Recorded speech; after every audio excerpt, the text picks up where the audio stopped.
This is Cerebral Cinema. Movies of the mind.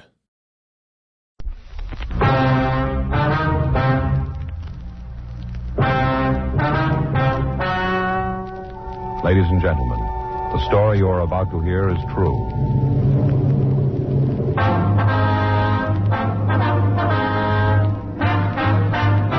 Dragnet, the documented drama of an actual crime. For the next 30 minutes, in cooperation with the Los Angeles Police Department, you will travel step by step on the side of the law through an actual case from official police files. From beginning to end, from crime to punishment, Dragnet is the story of your police force in action. It was Wednesday, December 24th. It was cold in Los Angeles. We were working the day watch out of Burglary Division. My partner's Frank Smith. The boss is Captain Bernard. My name's Friday. I'd gone across the street to buy stamps for some Christmas cards I was sending out. It was 9:15 a.m. when I got back to room 45. Burglary. I sat down at a table in the squad room and I started to address the cards when Frank walked in carrying a stack of Christmas boxes. Hi, Joe. Hi. Christmas cards, huh? A little late, aren't you? Well, I was going to send them out Monday, but we had that stakeout. You ought to get married, Joe. Yeah? It's the only system. Faye does all that stuff for me. Laundry, mails cards. Only system. Might help. You got a big stack there. Ought to cut down the list. Look at this here. Upholstery shop. Yeah? They send me a card every year. I never get anything upholstered. Faye and I ought to go over our list. Cut off a few names. I brought in your present. Want to open it now? No, I'll wait. I always open a couple a day before. Why? Well, put you in the spirit ahead of time. I opened Phil's this morning. Who's he? Faye's brother in Denver. Gave me a magazine, one of those funny ones. What do you mean, a comic book? No, one of those funny ones, you know. No, I don't, Frank. Well, some of the pages have holes in them. You look through and there's a picture on the next page. Oh, yeah, I've seen those on the newsstand. They have cloth pasted in. Cloth? In the ads. If you want to buy a suit, they have a sample right there. You mean you can feel it? Reach right out and feel it. There was one for $200. A suit? Sure. Cloth comes from Scotland. What's it made out of? Solid gold? No, they got a special kind of goat over there. It's real smooth. Not a goat, Frank. A sheep. Well, it's a special kind of sheep, then, because a suit costs $200. You gonna get one? I told Faye. She said, wear the sample. Anything doing? Fanning and Pryor were in on that market holdup. They come up with anything? Pound of air. Nothing else. I hope it stays quiet. I got more shopping to do. I finished. What'd you get Ann? Stationery set. Some paper and envelopes. Leather binding. Joe, you'll never learn. Oh, what's the matter? No woman wants a stationery set. Get her something personal. Well, it's got her initials on it. No. You want something more sentimental, romantic. What'd you get Faye? It's different in her case. What'd you get Faye? Sewing machine. That's romantic. Well, it isn't a way. Why didn't you buy her a catcher's mitt? Burglary Friday. Yes, that's right. You have the right department. All right, Father, we'll be right down. No, you can tell us about it there. Goodbye. The old Mission Church, they've had a theft. Collection money? Statue of the child Jesus. Frank and I checked out of the office and rode over to the church at the corner of Sunset Boulevard and Main. The old Mission Plaza Church, founded 1781, the year Los Angeles became a pueblo.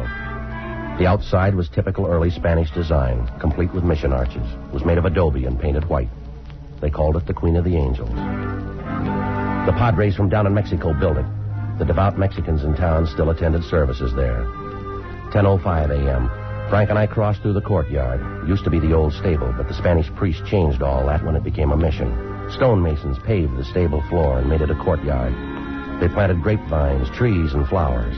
A young priest crossed the courtyard to meet us. He'd been sitting on a stone bench reading his morning prayers, as priests had done here for 172 years. We asked for Father Xavier Rojas, who communicated with us. We were told he was inside. We entered a side door. The church seemed to glow with the hundreds of votive candles flickering on both sides of the altar and at the shrines throughout the church. It was empty except for a few people praying. Surrounding the main altar were several old oil paintings in gold frames. The air was heavy with the scent of Advent flowers. We found Father Rojas up near the sanctuary, looking at the nativity scene. He told us about the crib. It was a $70 duplication of the scene at Bethlehem. The parishioners had taken up a collection for it 31 years ago. It was put up every year on December 22nd and taken down after the holy season. It was beautiful, except that one of the shepherds had lost an arm, the sheep was old and cracked, and the infant Jesus was missing.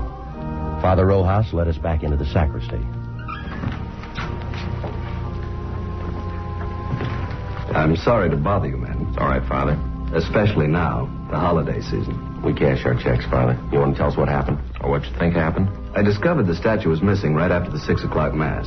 You say the 6? Yes. I started over to the rectory and stopped by the crib. Was the statue there before Mass? I don't know, but it was there last night. How late is the church open? All night. You leave it wide open so any thief can walk in? Particularly thieves, Sergeant. You say it was there last night, Father. How late? 10 or 11 o'clock, we had confessions. No one saw it after that?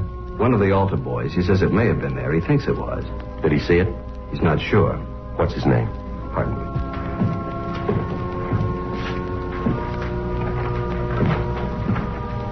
Here's the schedule. You'll find the names for every Mass there. Was there a big crowd at the 6 o'clock Mass, Father? Not too many. 7's the big one. People on their way to work. Did anyone stay after Mass, did you notice? Not especially. I came back here, took off the vestments. I suppose it was 10 or 15 minutes before I went back in the church.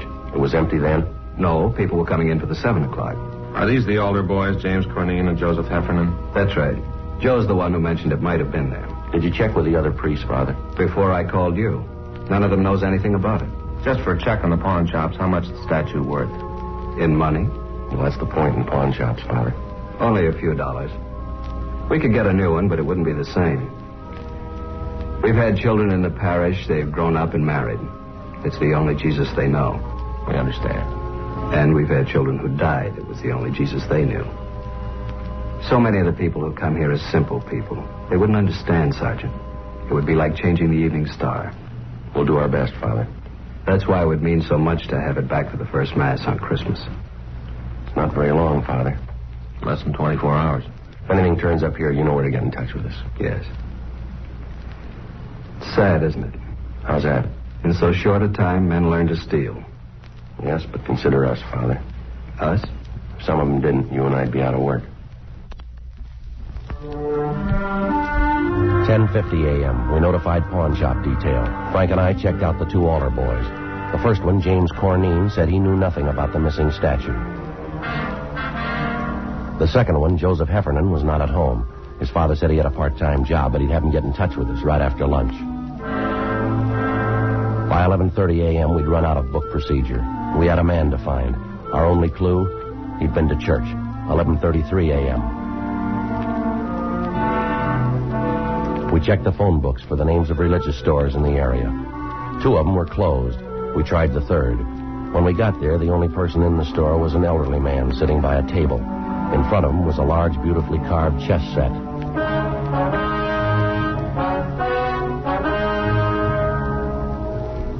We're police officers.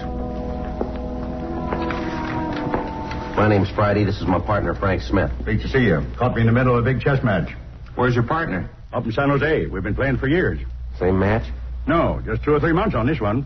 What I meant was we've been playing different matches for years. I see. You know, we do it through the mail. I send him a move, he sends me one. Must keep you on your toes. Except during the holidays, the mail gets all fiddled up. That's no good. Guess not. Slows things down, that's no good. I like to catch him off guard. You Mr. Flavin? How do you know? We never met. Your name's on the window out front. Mr. Flavin, we checked the other 2 religious stores in this neighborhood. They're closed. This is the best one anyway. 50% European items. We're checking the stores around the Mission Church. For what? Statue of the Child Jesus. Do you have one we could look at? Sure.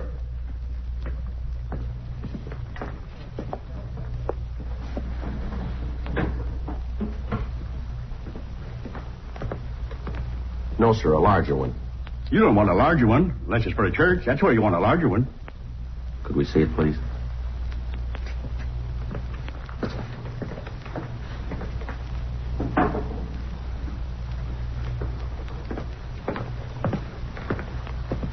It's not my due to butt in. But unless you live in a big place, this will make your living room all the kilder. Yes, sir. Do most of the people who go to the Mission Church trade here? Good many of them, especially the kids. Why kids? More religious. Check on yourself. See if kids aren't more religious than you. Might be so. That's what's wrong with the world. Oh, I don't mean you're wrong with it. Everybody. Yes, sir. What if we could stick to the point, Mr. Flavin? Sure. A lot of people from the Mission Church come in here. Do people ever come in and sell back a religious article? Like a prayer book or rosaries? Yes, sir. Second-hand, you mean? Yes, sir. Not since I ever been around. It's silly. Why? People don't have religious articles so they can get rid of them. They have them so they can have them. But if a man had a statue and wanted to sell it, he'd come to a place like this. Sure, but he wouldn't want to sell it. He would if it was stolen. No, sir. If a man was to steal a statue, he'd be crazy or something like that. The only place he'd want to go is where crazy people are. You may be right, Mr. Flavin. I don't know what you fellas are looking for, but if it's somebody who stole a statue, he's crazy and you won't find him. You won't find him as long as you live, or in 1,000,000 years. That should cover it. We checked religious stores out as far as Van Ness. We asked the same questions. The owners gave us the same answers, but none of them were as encouraging as Mr. Flavin. Frank and I had lunch and reported back to the office. It was 1:30 p.m. when we started into the squad room. The captain was just coming out. I just checked for you in the lunchroom. We've been out on that theft at the mission. Making some action on the Patterson case. They locate him? I think he's on the bus from Sacramento. Well, that means the Bakersfield police. We'll wait and see.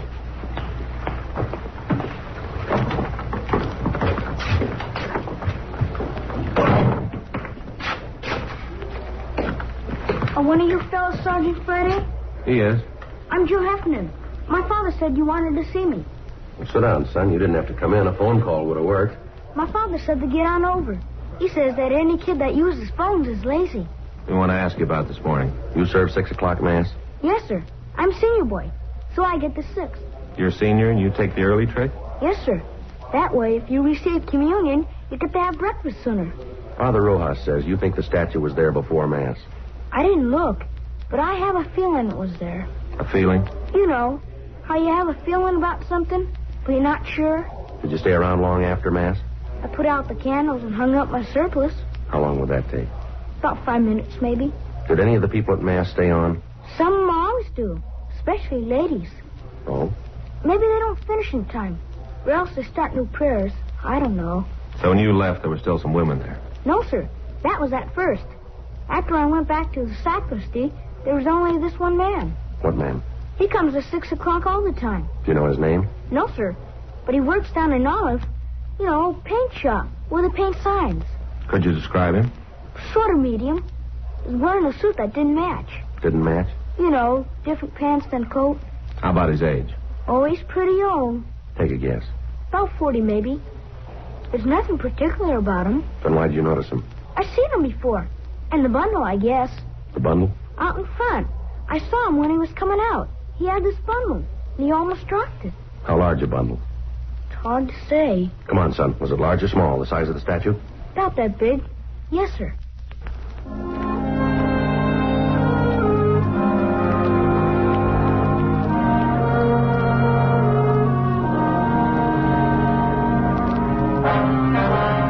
We located the sign shop. The suspect didn't work there anymore, but we discovered his name was Claude Stroop. We found out where he lived. 2:25 p.m. We arrived there. It was a hotel for men, mostly old men, mostly down and outers. It was called the Golden Dream. Police officers. We're looking for Claude Stroop. Hope Claude didn't get in any trouble. So do we. Is he in? No. He's got room 307. You can check if you like. We'll take your word. Were you on this morning? Yeah, the early shift. Well, we don't have shifts. My uncle owns the place. I'm the shift. Did Stroop spend last night here? Came in about 11. When did he leave this morning? Around 6, maybe before. Did he come back after? 8 o'clock or so. Then left. Supposed to be back at 10. And pulls this trick. What trick? Our program. He knows the other fellas need him. Program? Here at the hotel. Every Christmas we have a program. Put up a tree and sing. They're mostly old fellas. Singing like that makes them remember back when they were kids. Then Jimmy Finn comes on. Jimmy Finn? He shares number 409. His family once had a lot of money, so he tells the fellas about it. Stories about Christmas. How they had this big log, and his grandfather used to start it up. And after dinner, everybody turned over his plate, and there underneath was a $20 gold piece. Brand new one. When Stroop came in this morning, did he have a bundle? I didn't see him come in. You said you saw him. I saw him go out after, but not come in. When was that? 8. If you want to look for a bundle, I could give you his key. We don't have a warrant. It's all right. I know about police. It's all right with me. It's not with us. I didn't mean that. I just meant it was all right with me. Good King Wenceslas looked out on the feast of Stephen, when the They were three old men. You couldn't tell how much better they would have been with Stroop singing the fourth part, but somehow you didn't care. This was Christmas at the Golden Dream, and it sounded fine. That night, though the frost was cruel, when the poor man came in sight, gathering winter fuel. This is the last rehearsal. I got most of the songs down pat. Sounds pretty good. Yeah, that's why it's a shame Claude isn't here. He's tenor, and they need him to make it sound just right. Does Stroop have a job? No, sir. He used to have jobs. Not much lately, though. Did he say where he was going? No, he should have. The fellas need him. When he comes in, will you call us? Sure, and not say anything to him. That's right. I hope it's nothing serious for Claude. Fella's troubles ought to be over. Troubles? Way back. It wouldn't count. Tell us anyway. Well, I don't know much about it. As much as you know. Now, come on. It was something back where he used to live. He robbed somebody or something. What else? That's all. It was a long time ago, way far back. But he forgot it all, the robbing and everything. No, not quite. Hmm? He remembered it this morning. God rest ye merry gentlemen, let nothing you dismay. For Jesus Christ our Savior was born upon this day to save.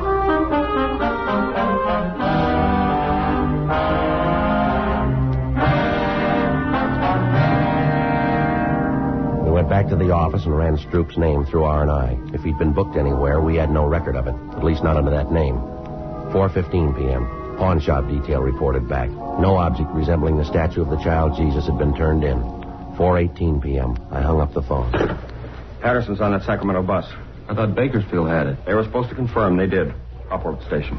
What about Fanning and Pryor? They're still out. Well, they'll be back soon. When's the bus arrive? 6 o'clock. Well, there's plenty of time for them to make it. There's more time for you. We're still in that theft. Can it wait? No.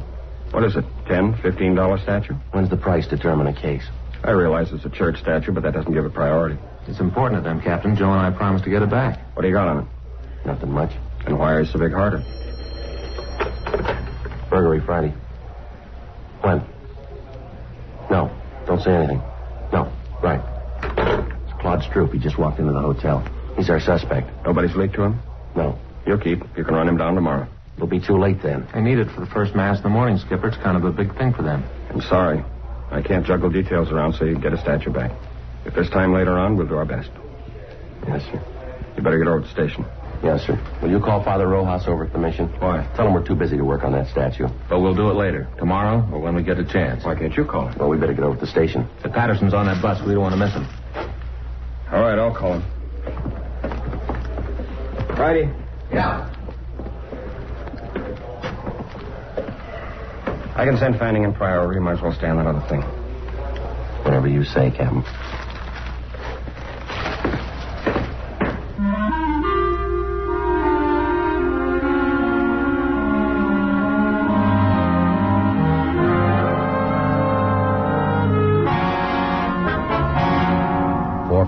p.m. We arrived at the Golden Dream Hotel.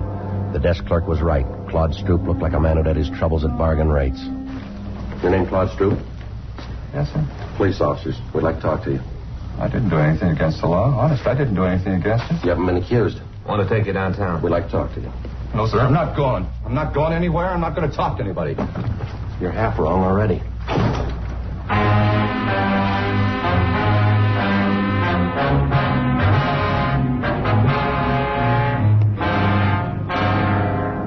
.15 p.m. We returned Stroop for interrogation. He kept his word. He refused to talk. 6:05 p.m. Frank called Faye, told her he'd be a little late. Stroop didn't move for a whole hour. He sat and stared, but he didn't talk. 6:40 p.m. We got a final report from pawn shop detail. The shops were closed. There was no statue. Stroop still hadn't talked. Don't you ever want to go home, Stroop? If I was to talk, you wouldn't let me go. Depends on what you'd say. I'd say it wrong, and I wouldn't get home. You won't this way either. I'd like to go. You can bet on that. This is the 7th year we had the program, and I never missed a one. Not a single one. Why don't you tell us what happened, Stroop? How would I know you'd let me go? You wouldn't. I might as well anyway. All right, what happened from Mass on? Well, there was Mass. I came out and started down toward the hotel. Back up. I left my stuff at the hotel, and then I picked up George's car. I didn't steal it. He said I could have it any time I wanted. Only this time I didn't ask him. I took it and started out. Yeah. I should have asked, but I just didn't. I went over to Grand Avenue for the Christmas bulbs, for this fella sells them secondhand. It was coming out of the lot that I did it. Yeah. The bumper must have caught the other car. Didn't leave too big a dent, but there was this long scratch. I got out and tried to wipe it off with my handkerchief. You know, spit on it like.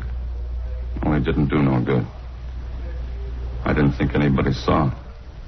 I don't know how you fellas found out about it. I'll check auto records. Right. Stroop, we didn't bring you down here to talk about that. You didn't? No. There's a statue missing from the church. A statue of the child Jesus. You mean I took it? You took a bundle out of church? Yes, sir. That was my other pants for the program tonight. I had a place sewed up and there was a button on it. You can check. But I wouldn't take a statue. I don't think you would either. He's clear at auto records. Go on home. For the program?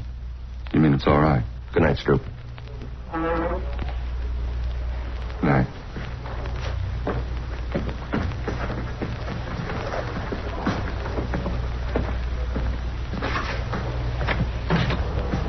Merry Christmas.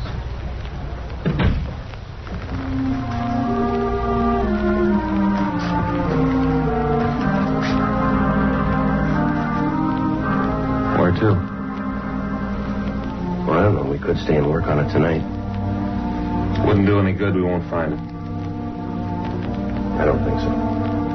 No use kidding the priest. Build his hopes up. Might as well go tell him now.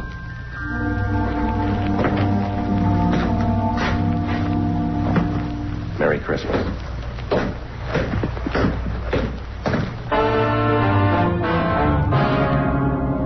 "7:27 p.m. We found Father Rojas. Frank told him how it was, that we couldn't get the statue back by morning, but that we'd keep trying during the week. He said he understood. We told him we had to get on. As Frank and I started to leave, the doors at the main entrance to the church opened.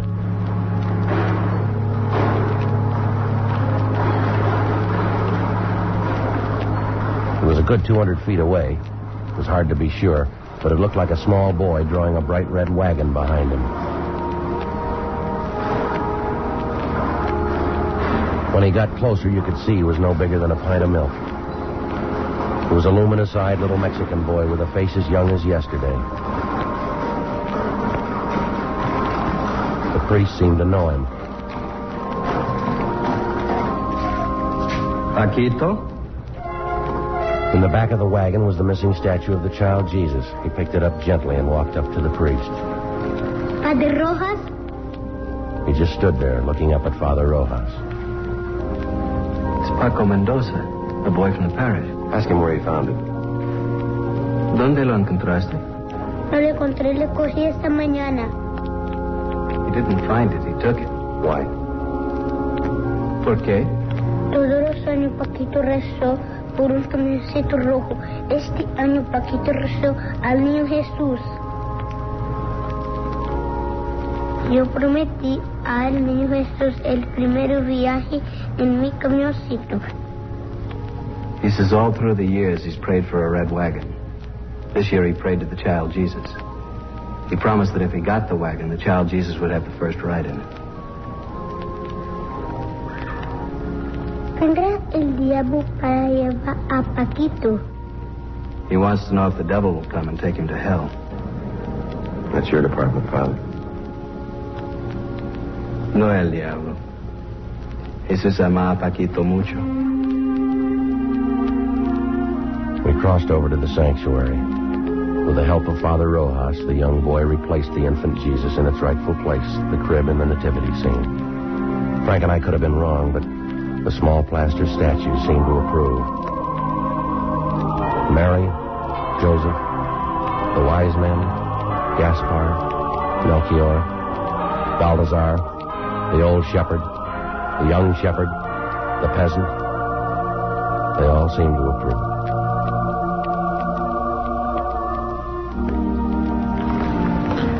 Vuelve a tu casa, Paquito.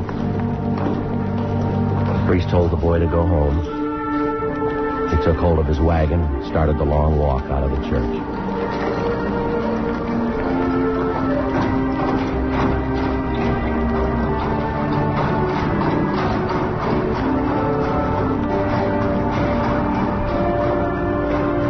There wasn't much we could say.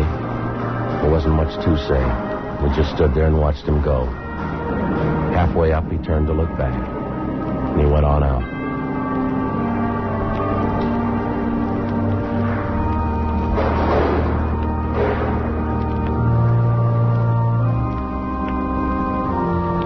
I don't understand how we got that wagon today. Don't kids wait for Santa Claus anymore? It isn't from Santa Claus.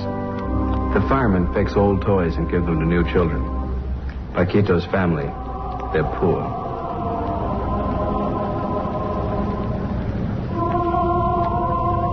Are they, Father?